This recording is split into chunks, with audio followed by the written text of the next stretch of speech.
Hoje sonhei com a tua casa. Esta é uma rúbrica sobre a infância da autoria das Aldeias de Crianças SOS com Ana Afonso e Cristina Cabeleira.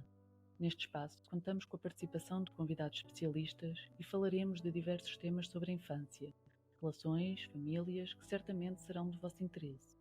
Poderão ouvir o episódio completo nas nossas plataformas digitais. Este mês estamos a falar sobre família e famílias e ao longo do programa de hoje trocaremos algumas ideias com a Inês Pimentel e o Jorge Gato. A Inês Pimentel é psicóloga clínica, licenciada e doutorada em Psicologia Clínica pela Faculdade de Psicologia e Ciências da Educação da Universidade de Coimbra e terapeuta familiar, de casal e interventora sistémica, formada pela Sociedade Portuguesa de Terapia Familiar, onde presentemente é também formadora e coordenadora da Delegação Centro. É membro efetivo da Ordem dos Psicólogos Portugueses, especialista em Psicologia Clínica e de Saúde, Psicoterapia, Psicologia Forense e Psicologia Comunitária. A Inês é docente no Instituto Superior Miguel Torga, onde leciona cadeiras do segundo ano, no mestrado da área de Psicologia Clínica, ramo de Terapias Familiares Sistémicas e supervisiona estágios curriculares na mesma área. Tem experiência profissional e de investigação na área da violência familiar e de género, igualdade de oportunidades, promoção e proteção de crianças e jovens em perigo, promoção das competências parentais, entre outros. Tem também experiência enquanto formadora e orientadora de profissionais e equipas de intervenção comunitária nestas mesmas áreas. E experiência clínica enquanto psicoterapeuta no trabalho com crianças, jovens e adultos, casais, famílias, grupos e redes com problemáticas associadas à saúde mental e relacional. O Jorge Gato doutorou-se em Psicologia na Universidade do Porto com uma tese sobre famílias formadas por pessoas LGBTQ+. É terapeuta sistémico e familiar pela Sociedade Portuguesa de Terapia Familiar e especialista em Psicologia Clínica e da Saúde, com especialidade avançada em Psicoterapia pela Ordem dos Psicólogos Portugueses. Atualmente é investigador no Centro de Psicologia da Universidade do Porto. Está convicto de que os psicólogos e as psicólogas têm um papel imprescindível na sociedade contemporânea, quer a nível da promoção da mudança pessoal, quer da mudança social. Nesta medida, além do trabalho clínico e de investigação, intervém ativamente na defesa dos direitos humanos das pessoas LGBTQ+. Olá Inês, olá Jorge, olá Cristina, bom dia a todos. Bom dia. Para começarmos este nosso episódio dedicado à família, gostava de perguntar à Inês e ao Jorge quais é que são, associados aqui à ideia da família, as ideias e os ideais que vos surgem associados a este conceito. Inês, queres começar? Olá, posso arrancar, sim. Bom dia aos três. É um gosto estar aqui e participar. Então, quando eu penso em família, penso em muitas coisas, não é? Penso, se calhar, num primeiro ideia, é assim num contexto de desenvolvimento e de afeto. Não é? Penso logo assim na palavra amor. Sendo certo que era preciso definir essa palavra e não é fácil definir o que é isso, não é? Do amor. Mas sabemos que até alguns autores dão-nos assim alguma ajuda a sistematizar esse conceito, que tem muito a ver com o espaço em que nos reconhecemos, não é? É na família que percebemos desde logo que existimos, não é? Esta colaboração na definição da nossa identidade é uma das dimensões do amor, o reconhecimento, perceber que tu existes. Depois uma dimensão também afetiva, não é? Da ternura, do carinho, que é uma dimensão também muito importante. Tu és amável e na família também é o lugar onde descobrimos isso.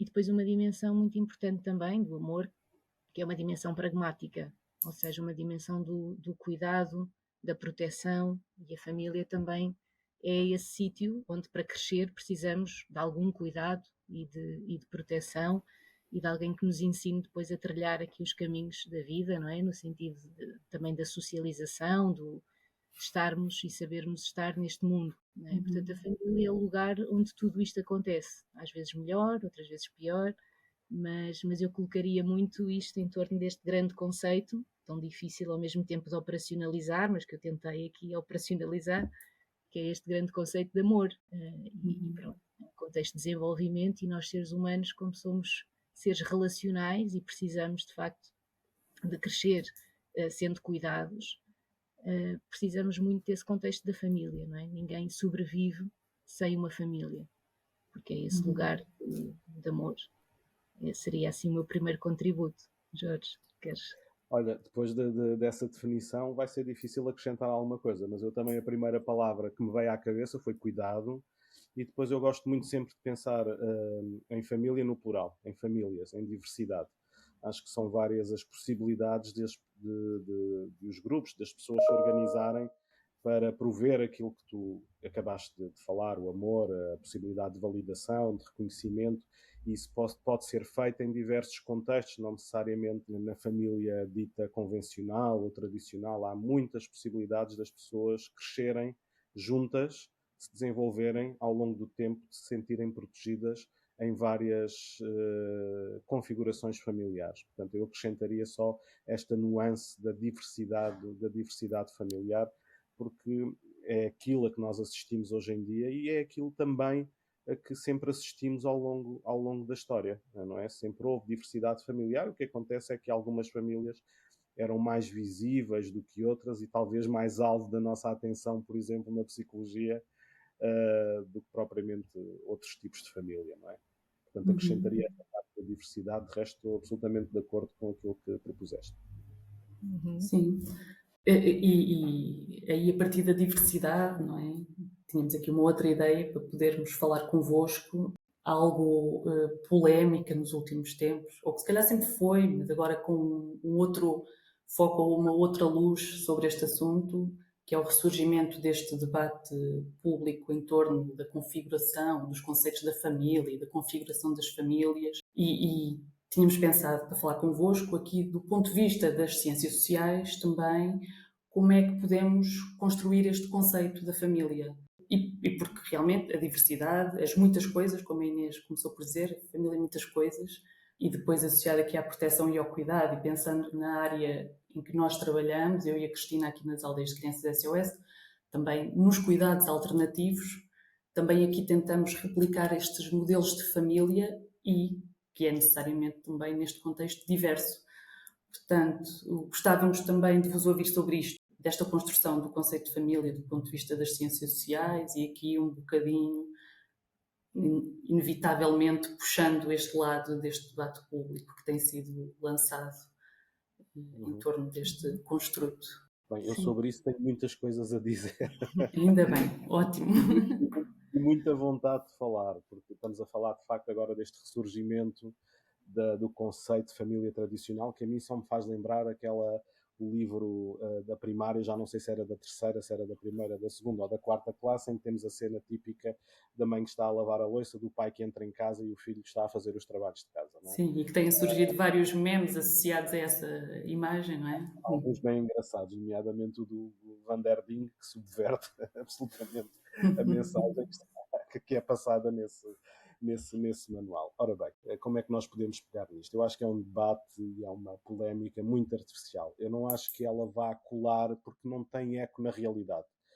Pode ter eco nas ideologias conservadoras de algumas pessoas que propõem este tipo de abordagem, que só existe uma família, que há uma única possibilidade das pessoas se organizarem em termos de família, terá eco nas suas ideias, no seu grupo de amigos. O que eu acho é que não encontra eco na realidade, porque a realidade é diversa. Portanto, se não encontra eco na realidade, eu penso que este debate esta ideia vai morrer em breve. Embora ela esteja sempre à espreita, não é? Porque nós temos sempre, e isso faz parte da democracia, não é? Diferentes ideias, diferentes propostas sobre o que é que deve ser uma família. Mas falando, e ainda aqui há a pergunta da Ana, do que é que as ciências sociais nos dizem, talvez até mais a sociologia do que propriamente a psicologia tem um bocadinho este viés mais individualista, mais desenvolvimental, se bem que a sistémica não o faz, porque a definição de família de sistémica é muito interessante, diz-nos simplesmente que é uma rede complexa de relações e de emoções entre pessoas, portanto não fala de parentesco, não fala de quem é que são essas pessoas, só nos fala deste aspecto da rede complexa de emoções entre elementos de um determinado sistema e que permanece ao longo do tempo, etc, etc. Portanto, desse ponto de vista, a sistémica está bem protegida, é bastante avant la lettre, muito à frente do tempo, quando faz esta proposta. Mas do ponto de vista das ciências sociais e do que nos diz, por exemplo, a sociologia, é que este conceito de família nuclear é relativamente recente. Não é? A família nuclear, a tal que aparece nos manuais da quarta classe do Estado Novo, é uma criação pós-Revolução Industrial. Antes da Revolução Industrial, das pessoas irem trabalhar para as fábricas, as pessoas viviam em comunidade, as crianças eram educadas pelos pais, pelos avós, enfim, nem sei se eram educadas, porque as crianças eram força de trabalho, basicamente, quanto mais filhos melhor, e nós ainda assistimos isto em Portugal no início do século, porque Portugal entra mais tarde na Revolução Industrial, não é? Nós temos essa experiência das nossas avós, dos nossos bisavós que não foram à escola, que trabalhavam, não é? No campo. Uhum. Portanto, as crianças eram força de trabalho. Depois, com a industrialização, o que é que acontece?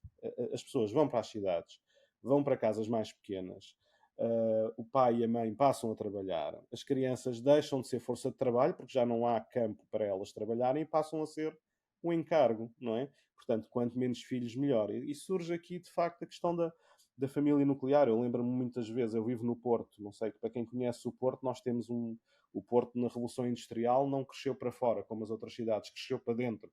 Então nós temos uma espécie de ruas em que existem casas muito pequeninas, chamam-se ilhas, são as ilhas do Porto, são casas minúsculas. No século XIX havia uma casa de banho, portanto é como se fosse um corredor de casas, elas estão bastante escondidas, é preciso ter muita atenção. Nós vamos na rua e há uma porta, e se nós olharmos, espreitarmos para essa porta, vamos perceber que há dezenas de casas numa rua perpendicular. E o que é que acontecia? As pessoas viviam em condições muitas vezes muito precárias, não é? Com menos filhos, não é? E a família nuclear, que depois é romantizada, por exemplo, pelo Estado Novo, o pai, a mãe, o filho e o cão, ou o gato e o periquito, não é? É uma construção social, tem a ver com o tempo e tem a ver com o espaço, não é? E foi esta família, de facto, porque ela corresponde de alguma forma a um determinado ideal mais cristão, não é? Um homem, uma mulher e a descendência, não é? Foi ela que foi, de facto, romantizada e como que eleita como a melhor. E, de facto, a realidade não é essa, não é? Sempre existiram diversos tipos de famílias e a família nuclear é uma invenção relativamente recente. Para já era isto que se me oferecia dizer, não sei se queres acrescentar alguma coisa, Inês. Depois apetece-me dizer mais coisas, Sim. mas para já... Não, acho que fizeste aqui uma boa resenha histórica deste conceito de família, que de facto reforça esta ideia de que é uma construção social. E, portanto, embora nós possamos ter assim algumas ideias-chave que estiveram presentes ao longo do tempo, naturalmente, naquilo que une as pessoas, não é? Esta ideia de que do sistema de proteção, não é? De como precisamos, estas ideias iniciais que coloquei, depois os formatos, como é que isto se faz no concreto, de facto vai mudando muito ao longo do tempo. E para além disto que o Jorge disse, de facto nós hoje, e se calhar vem daí talvez um pouco estas vozes mais saudosistas do passado, etc., assistimos a algumas mudanças, não é? Famílias sociodemográficas, não é? As famílias são mais pequenas, as pessoas têm menos filhos, as taxas de divórcio tendem a aumentar e, portanto, mais fragmentação, mais reconstituição, portanto, que são desafios sociais, naturalmente, claro, também para nós terapeutas familiares, porque nos colocam também aqui questões que não são novas, mas que são importantes e que, com mais frequência, talvez. Mas acho que isto não nos deve assustar. Acima de tudo é isso. O que eu sinto é que as pessoas vivem um pouco o medo, nestas conversas, às vezes um bocadinho emocionais, um certo medo do desaparecimento da família ou qualquer coisa assim, que não faz sentido. Esse medo, não é? Faz sentido ter uma postura de abertura e de acolhimento a essa diversidade, encarando e aceitando os desafios, não é? E apoiando as famílias ao seu crescimento e ao seu desenvolvimento. E às vezes acho que este discurso vem de um sítio um bocadinho, por um lado, esse saudosismo muito idealizado, não é? Idealizado, que às vezes é completamente até fora do contexto, não é? As famílias do passado não eram melhores do que as famílias de hoje. Se a gente pensar em termos de violência, em termos de a forma constrangida com que as pessoas viviam, o papel da mulher dentro da família. Portanto, esta idealização do passado nem faz muito sentido, se a gente for objetivamente falar sobre a qualidade de vida, a satisfação, a qualidade relacional. Mas há esta idealização, não é? Da família nuclear, intacta, tradicional, como o Jorge disse. posso só interromper, dizer, e é uma Claro. idealização para os outros, porque isto é uma idealização de uma elite que está no poder, não é? Da família pobre, modesta, em que a mãe trabalha, e, em que a mãe trabalha em casa, o pai trabalha fora de casa, etc, etc. Mas se nós olharmos para as elites da altura que propõem esta família, e mesmo para aquelas elites que propõem esta família hoje, muito provavelmente as famílias destas pessoas não têm estas configurações. Porque Uhum. nós sabemos que nas famílias mais ricas, com mais acesso a capital, sempre houve mais separações, mais divórcio, mais reconstituição, as mulheres podiam trabalhar, não é? Portanto, isto é uma idealização da família, mas é de uma família para um determinado setor da sociedade sobre o qual se quer ter poder, que são as pessoas mais vulneráveis do ponto de vista socioeconómico. Portanto, há é uma questão também de poder e uma questão política, não é? Esta idealização da família, mas não é para todos, é só para alguns. E isso pode ser perigoso, não é? Estarmos assim, um retrocesso civilizacional. E não significa que as pessoas que se queiram organizar dessa forma e que sejam felizes assim, ótimo, não é? O que nós não podemos fazer é, a partir do princípio, que essa é a única e a melhor forma de se viver em família. Portanto, para mim a questão é fundamentalmente essa, não é?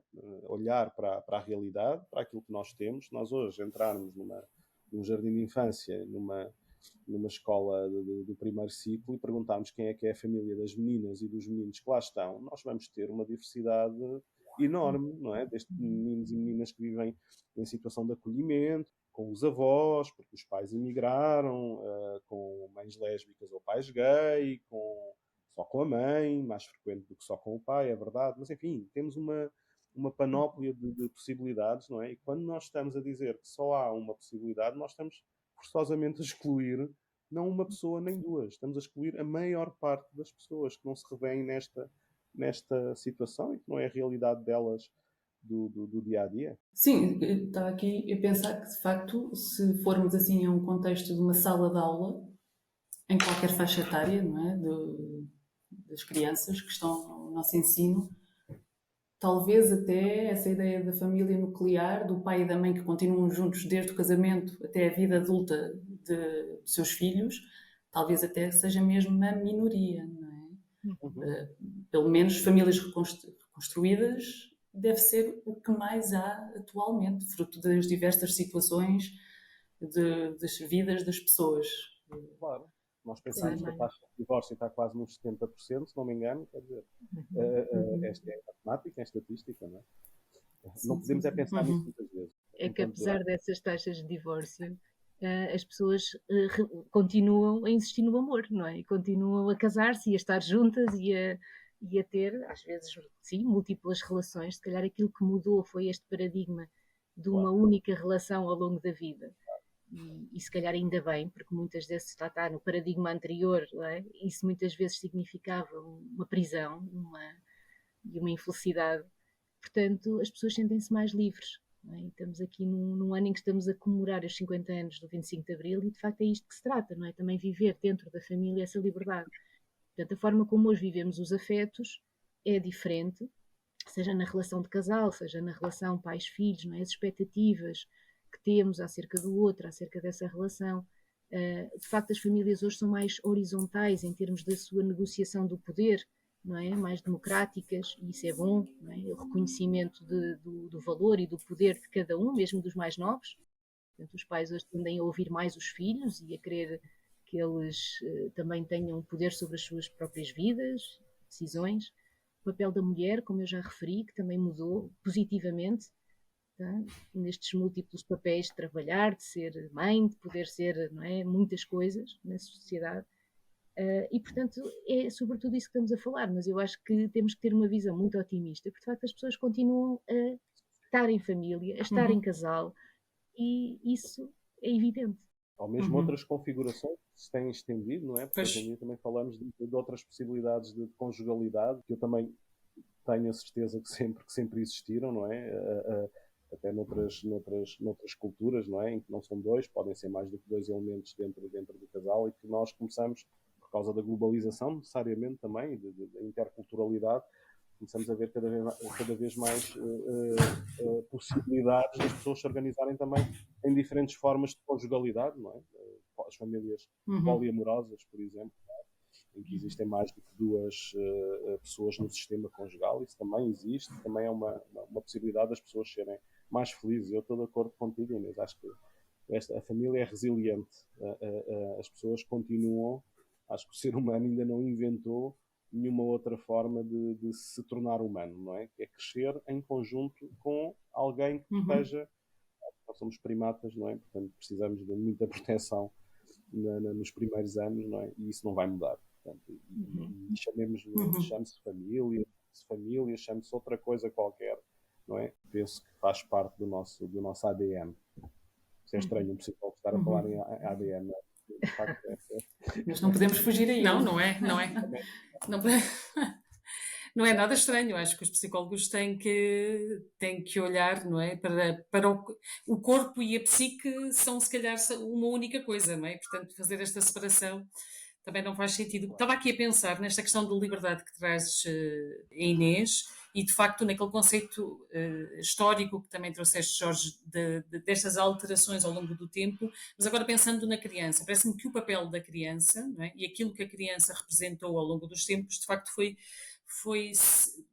acompanhando e foi sendo parte também destas alterações do conceito de família e, particularmente, a Lei de Promoção e Proteção da Criança e do Jovem, eu acho que traz qualquer coisa muito associado a esta liberdade, porque deixa de se pensar na criança como sendo alguém que pertence, né? Ou seja, como se a família, antigamente, pelo menos eu tenho um bocado esta ideia, fosse dona, né, desta criança e tivesse a posse desta criança. E de repente esta criança passa a ter outra liberdade e a ser cuidada também pelo Estado. Inevitavelmente estas temáticas na área em que nós trabalhamos surgem e são bastante do nosso interesse, né? E a liberdade da criança, apesar de ser necessária desde o início essa dependência, né? E de para nós a família ser um direito de cada uma destas crianças, também está essa liberdade de poder estar em diferentes configurações e porque é que uma há de ser melhor do que outra, né? E porque é que de facto ainda, há bocado falavam das escolas, ainda se continua a celebrar o dia da mãe e o dia do pai na escola, é uma questão que tenho, se isto ainda faz sentido hoje em dia e se isto não é discriminar e colocar de lado muitas crianças também. E como é que podemos pensar nestes cuidados alternativos das crianças que depois não podem, por alguma razão, ficar com a sua família de origem, né, de uma maneira positiva e não sempre pejorativa ou como se faltasse algo de essencial a esta criança. Não sei se fui um bocado confusa na quantidade de coisas que trouxe. Não, mas posso comentar, se calhar surgiram-me aqui algumas ideias. Olha, por um lado, enquanto começavas a falar, pensava naquela célebre frase de que para criar uma criança é preciso uma aldeia inteira, não é?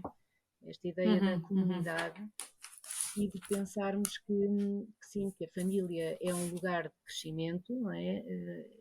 A criança precisa desse lugar, mas de facto não é um lugar, a família não é dona da criança. Não é? Portanto, é no fundo uma missão que é confiada, não é? Para poder ajudar nesse desenvolvimento, mas que também não pode ser na totalidade cumprida de forma isolada. Portanto, nenhuma família sobrevive isoladamente. A família é um sistema aberto e precisa de estar aberta também ao exterior e ter um ecossistema, no fundo, uma relação com outros sistemas que ajudem ao seu próprio desenvolvimento, como nós humanos, não é? Precisamos também de estar em relação com os outros para podermos crescer. E, portanto, sim, acho que esta ideia também que trouxeste de que é uma mudança na forma como olhamos a infância, que aliás acompanha esta mudança social que o Jorge há bocadinho falou acerca do conceito de família. De facto, a infância, o Jorge trouxe as questões da exploração do trabalho infantil, não é? De como muitas vezes as famílias tinham muitos filhos para ter força de trabalho, etc. E isso mudou radicalmente, não é? Ali na transição do século XX, XIX, século XX e depois daí para a frente. E ainda bem, portanto, e cada vez mais temos a Convenção dos Direitos das Crianças, etc., a falar-nos da criança como num lugar de protagonismo, não é? Protagonista, e olhar para o seu interesse superior e, de facto, ser essa uma responsabilidade não apenas daquela família no sentido mais estrito, mas de toda a comunidade, a sua proteção. E, de facto, a família tem, assim, sistemicamente falando, duas funções, basicamente, uma função interna e uma função externa. O que é que isto quer dizer? A função interna mais de proteção, identidade, com vista ao desenvolvimento, e uma função externa de autonomização e socialização.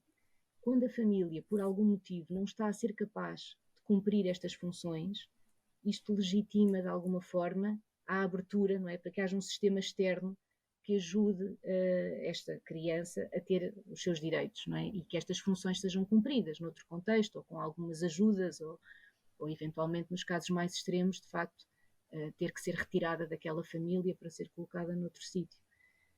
Às vezes temporariamente, outras vezes de forma mais definitiva. Mas de facto é isto, não é? Esta ideia do lugar da infância, olhar para a criança como um ser, um sujeito de direitos e não a posse da família, que havia muito essa ideia também do pater famílias, não é? Na família mais patriarcal, que possuía conjunto de bens e possuía a sua mulher e os seus filhos. Pronto, assim alguns comentários que me surgiram, não sei se queres complementar, Jorge. Eu só acrescentaria, e de facto são duas visões que permanecem na nossa sociedade. Nós temos o exemplo das aulas de cidadania, não é? Temos sempre quando falamos da questão da cidadania, de ensinar as questões do género, da diversidade nas escolas, não só, porque as aulas de cidadania são muitas coisas, não são só a questão do género. Existem sempre estes debates, não é? Das famílias que não deixam os filhos frequentar essas aulas porque consideram que o papel da família esse papel cabe exclusivamente à família e que não deve ser o Estado a interferir, não é? Portanto, temos aqui aquilo que a Cristina estava a dizer, não é? Exatamente. É responsável, não é? E eu penso que, Inês, colocaste a questão de uma forma muito, muito interessante, não é? Do ponto de vista sistémico, as famílias não podem existir sozinhas e fechadas ao exterior, não é? Terá que haver sempre interação. E uma criança não é a propriedade da família, as crianças têm direitos, existem direitos das crianças, não é? E um dos direitos das crianças é ter acesso à educação. E ter acesso à educação pública, não é? Fornecida pelo Estado, em todas as suas vertentes, sendo que a educação para a cidadania é uma dessas vertentes, porque entende-se que deve fazer parte do currículo. Portanto, para mim a questão está resolvida aí. Agora, não significa que todas as pessoas concordem, não é? Existem pessoas que acham que, de facto, esse papel cabe exclusivamente à família, que não cabe ao Estado, então depois começam a surgir estes debates e estas clivagens. Eu reforço mais uma vez, acho que, de facto, o que está aqui em jogo são os direitos das crianças, o superior interesse destes e destas jovens, e é isso que nós temos, sobretudo, que calcular. Não é para excluir nem uma coisa nem outra, não é? Exatamente. Até porque isto traz muito esta ideia que Inês tem trazido aqui para o debate, não é? Deste dentro e do fora, não é? A questão da família, a questão da sociedade, do Estado, não é? E que é qualquer coisa que é muito semelhante, não é? Esta lógica do dentro e do fora que acompanha de facto também o desenvolvimento humano. Esta necessidade de tudo começar de uma forma muito mais dependente e muito mais dentro nesta necessidade de reconhecimento. Aliás, há bocado quando a Inês falava, fez-me pensar no Coimbra de Matos, que dizia: existo porque fui amado, e de facto a nossa existência depende deste olhar do outro, né, para depois nos podermos de facto virar para qualquer coisa mais externa e mais ligado à participação e aos outros e ao civismo. E é uma coisa que nós agora até tivemos assim alguns podcasts anteriores sobre a participação e que vamos também refletindo sobre isto, sobre às vezes estas crianças, desculpa, eu estou sempre a puxar este tema, que chegam às vezes ao acolhimento familiar ou residencial, às vezes é-lhes exigido um nível de participação do qual ainda não estão capazes, porque ainda precisam de ser reconhecidas, ainda precisam deste olhar, né, para dentro. E fez-me pensar um bocadinho sobre isto, né? Esta linha desenvolvimental, a par também desta ideia do para dentro e para fora, e que não temos que excluir, de facto, o papel de uma coisa ou de outra. Tudo isto é complementar. Diz, Ana. Não era uma pergunta, era só um comentário. Sim, e o meu também era só uma reflexão nesta ideia esse argumento do cabe à família educar ou definir ou decidir como é que quer educar os seus filhos.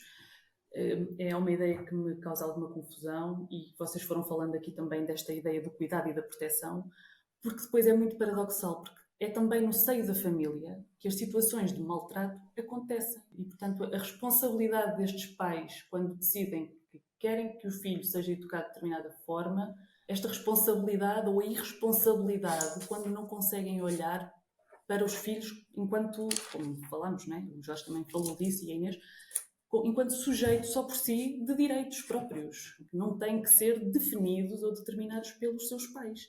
Os seus pais ou os cuidadores, não é? Nesta ideia de configurações de famílias diversas e mesmo no contexto mais institucional e residencial podemos também pensar sobre isto, não é? Os direitos das crianças continuam ainda sempre a ser dependentes das decisões e das vontades dos adultos que deviam protegê-los. Portanto, esta lógica também da família, ou se a família... Este nosso valor de que a família deveria ser, sim, promotor e defensor dos direitos e da proteção das crianças, mas que depois, transpondo para a realidade, para a nossa realidade e para aquilo que vamos conhecendo, estes debates e estas ideias paradoxais e controversas continuam ainda a colocar muitas barreiras a este desenvolvimento saudável, salutar e harmonioso destas crianças e destes jovens, não? Na construção da sua identidade, a partir desse reconhecimento de quem cuida deles também. Deixa-me só acrescentar uma coisa, Ana. Estavas a falar e eu estava a pensar. Estes pais, quando dizem eu é que tenho o poder de decisão, eu é que decido como é que o meu filho deve ser educado, o que eles estão implicitamente a dizer é que numa família em que as crianças sejam maltratadas, os pais têm esse direito também de fazer, não é? Exatamente, Portanto, é como que uma validação. a validação de que o poder é exercido e eu é que decido, enquanto pai ou mãe desta criança, como é que deve ser educada e o que é que, a que é que ele ou ela deve ser exposto. É exatamente a mesma coisa, porque estamos a validar então que os pais e as mães podem fazer aquilo que bem entenderem com os filhos, não é? Nesse tal São donos dos paradigma filhos, anterior, não é? São não é? donos dos filhos, só que são. É, exato. Sim, e além do mais, não é esse paradoxo também de existem de facto diferentes tipos de maltrato, não é? E temos que olhar para isso. A família não é sempre um contexto ideal, como nós sabemos, este lugar que definíamos no início, e o quanto realmente estávamos aqui a tocar neste ponto, não é? Isto também pode ser um tipo de maltrato, esta superproteção, este fecho de fronteiras em relação ao exterior, até porque, como eu dizia há pouco, uma das funções da família é exatamente a socialização, não é? É a criança estar exposta a diferentes formas de pensar, ao mundo como ele é, na sua diversidade, não é? E a escola é um lugar, por eleição, não é? Um lugar disto. Portanto, é de facto paradoxal os pais, neste sentido, mesmo dentro desta lógica da proteção e da identidade, da preservação da identidade familiar, estarem, no fundo, também a não permitir que os filhos tenham acesso a toda essa riqueza da diversidade cultural que faz parte também do contexto de vida da criança, não é? Portanto, no limite, isto também é um tipo de maltrato. Está a ser muito bom conversar convosco, mas estamos aqui a aproximar-nos do final. Pedimos-vos, e vocês deram-nos isso, contributos ou ideias de músicas, poemas, livros, imagens que pudessem representar esta ideia da família de acordo com aquilo que ela é para cada um de vós. O Jorge trouxe-nos uma música dos Clã, que eu não conhecia, e a Inês trouxe-nos um poema do Eugénio de Andrade, que também foi transformado em música pela Garota Não, que tem sido também muito passado e ficou muito bom. Sim. Eu gostei muito da música dos Clã, não conhecia. Conheço muito o trabalho dos Clã, mas não conhecia esta música e achei deliciosa. A Manuela Azevedo é sempre deliciosa também. E não sei se querem dizer alguma coisa sobre estas vossas sugestões, que depois os nossos ouvintes vão ouvir também. Mas se querem alguma reflexão última, assim, para fechar, a partir destas vossas partilhas. Bem, em relação à música que propus, é tudo aquilo que disseste, os Clãs são ótimos. Esta música é de um álbum que eles fizeram para crianças. Portanto, tem outras músicas para crianças, mas são músicas para crianças que não são fáceis nem infantilizantes. O que é que isto significa? Que passam uma mensagem muito complexa de uma forma muito divertida e muito simples e muito poética, porque a letra é da Regina Guimarães, que é uma poeta aqui do Porto. A música é dos Clã e eu aconselho toda a gente a ouvir, porque aquela música passa a mensagem fundamental de diversidade, de cor, de as pessoas amarem quem quiserem e poderem crescer em amor em diversos tipos de família. E ainda por cima a música é muito boa, portanto parece que eu estou aqui a falar, parece uma coisa muito chata e muito pesada, mas não. A música é super divertida, portanto aconselho a Sim. ouvirem. Assim, uma ideia muito de liberdade, assim, subjacente à mensagem da música, não é? Fomos falando aqui também da liberdade. A minha sugestão também vai muito alinhada com esta do Jorge, porque na verdade é isto, não é? Era um pouco terminar como comecei, não é? A ideia de amor parece-me central quando falamos em família e de facto é isso que é urgente, independentemente das polémicas e dos debates que possamos ter, ou das fronteiras, do conceito, ou de todas estas questões que falámos aqui um bocadinho hoje, de facto o que é urgente é o amor. E pronto, e há aqui frases que são muito fortes, não é? A ideia de destruir certas palavras, ódio, solidão, crueldade, alguns lamentos, muitas espadas. Na verdade, é urgente inventar a alegria, multiplicar os beijos, as searas. Pronto, é assim um poema que eu acho muito bonito, muito inspirador e que de facto traduz muito para mim o que é a família. Esta ideia de alegria, de risos, de brincadeira e de podermos crescer juntos. Obrigada.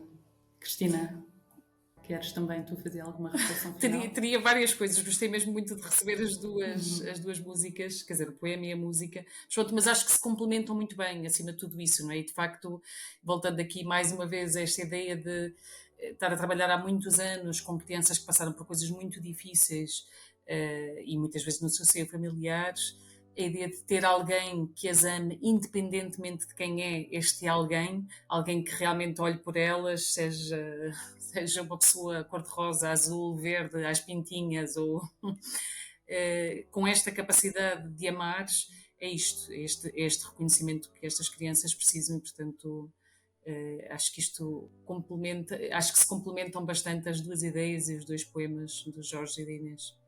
Obrigada. Muitas crianças estão à procura de uma família que as acolha com o tempo, o carinho e a dedicação que necessitam. Entra em aldeias-sos.org e ajuda-as a encontrar a casa com a qual sonharam.